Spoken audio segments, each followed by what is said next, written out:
माधोपुर गांव में दो भाई रहते थे। बड़े भाई का नाम रामू और छोटे भाई का नाम श्यामू। की बात है कि श्यामू की पत्नी नेहा श्यामू के पास आती हैं और कहती हैं, सुनो जी, मुझे आपसे कुछ कहना है। आप मेरी बात का बुरा तो नहीं मानोगे? नहीं भाग्यवान, भला मैं तुम्हारी बात का बुरा क्यों मानूं?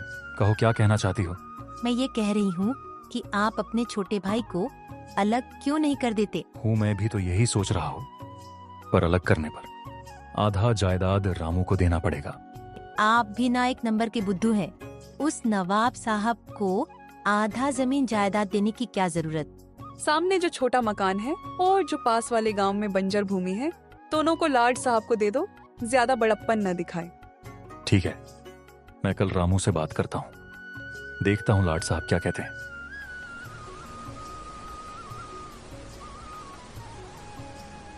रामू, क्या कर रहे हो? मुझे तुमसे कुछ बात करनी है।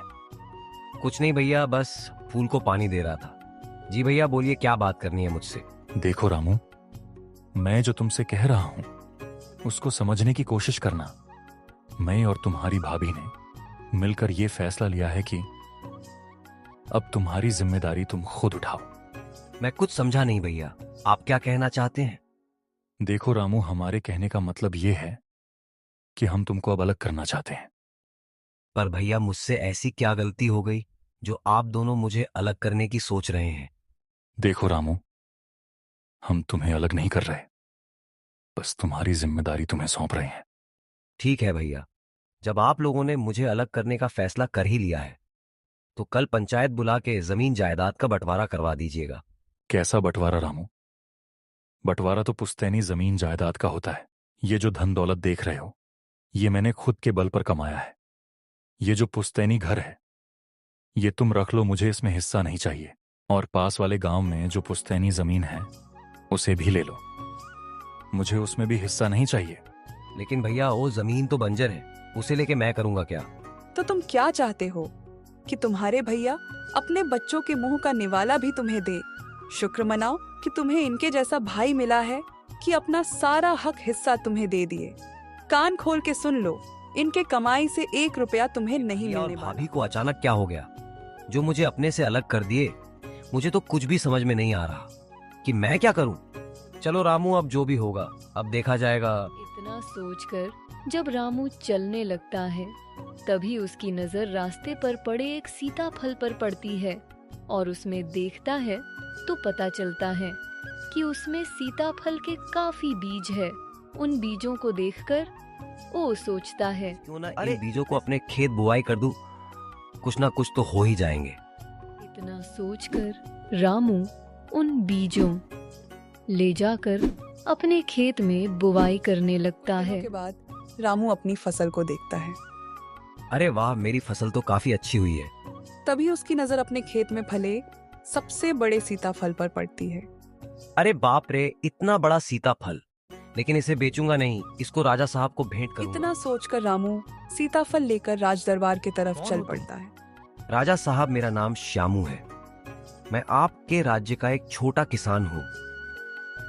और ये क्या अपने साथ लाए हो? राजा साहब, इस साल मेरी फसल काफी अच्छा हुआ है, इसलिए अपने खेत का सीताफल आपको भेंट स्वरूप लाया हूँ। अच्छा, ये बात है। ठीक है सिपाही, इस सीताफल को राजमहल में पहुंचा दो और इस किसान को हीरे मोती दे के विदा करो, ताकि हमारे राज्य के किसान और मेहनत करें और हमारे राज्य की खाद्य पूर्ति में बढ़ोतरी हो। जो आज्ञा इतना महाराज। सारा धन पाके रामू बहुत ही खुश हो जाता है और गाने गुनगुनाने लगता है। आज मैं आगे जमाना है, पीछे बहुत सारे धन से अपने लिए एक आलीशान घर बनवाता है और कुछ उपजाऊ भूमि भी खरीदता है। ये सब देखकर श्यामू की घरवाली सोच में पड़ जाती है और अपने पति श्यामू से बोलती है, आपका भाई के पास इतना सारा धन आया कहाँ से? कहीं चोरी तो नहीं करने लगा? नहीं भाग्यवान, मेरा भाई चोरी नहीं कर सकता। तो फिर जाइए उसके पास और उससे पता कीजिए कि इतना सारा धन उसके पास आया कहाँ से। ठीक है, मैं उससे पता करता हूं कि इतना सारा धन उसके पास आया कहां से।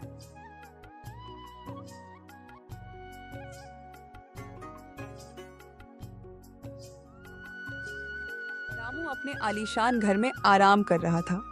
तभी उसका बड़ा भाई श्यामू वहां पहुंचता है। अरे भैया, आप प्रणाम भैया।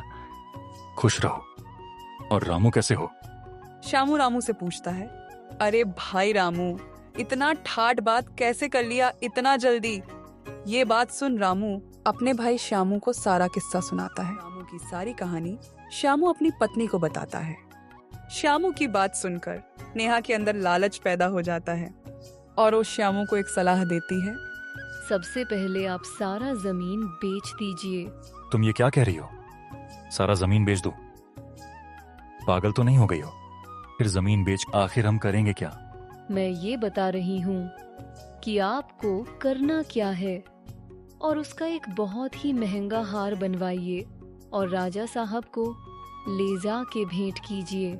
जब सीता फल देने पर इतना सारा धन दिए है, तो सोचिए हीरो का हर भेंट करने पर कितना धन प्रदान करेंगे।